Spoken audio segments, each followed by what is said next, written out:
Hey, this is Tabitha with the Meade County Local, and we're here with WTF Just in Time. We got to do it with the, we got to be a parental advisory on this as much as we can.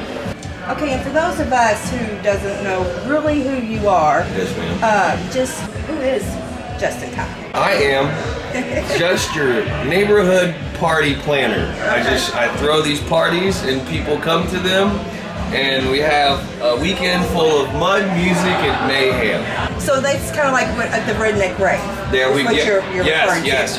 Okay, so when did you start this Redneck Rave, and who came up?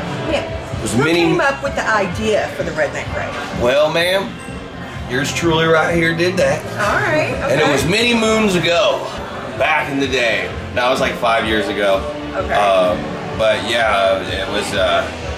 I was working at Arby's and I was cutting grass, and a buddy was like, "Hey man, you should throw a mud bog."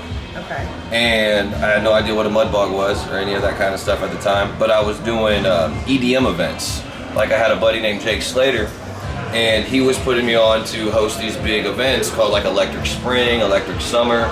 And these were huge events, and I was like basically like a real MC, like a I'm the guy who's bringing them in, you know what I mean, bringing the energy, doing that. And so like that's when I was like, all right, well if it's a mud bog, that's some redneck, stuff. And I was like, I'm doing raves, so let's just combine like redneck and rave. And it was like never thought about at all. So like I own the trademark, the copyrights, the patents, nobody can use it, blase. But and then I think the name itself is what like drew so many people in, because it was so random. Like you would never hear like the word redneck and rave. You would never think you would ever see them together, so to speak. So I feel like that was, it brought a lot of attention and eyes on it just for the name alone. When is the next Redneck Rave? What's coming up? What can we expect? June 16th through June 20th at Blue Holler Off-Road Park, Mammoth Cave, Kentucky. It's 5 days this time, and man, we're gonna have so many like people there this time. It's gonna be one of those things where it's like, are we prepared for it? Hell yes, we're prepared for it, because we waited 5 years to be able to throw like basically a redneck Woodstock. And so, I mean, there's people coming from literally, I guarantee you there's going to be at least a person from every state.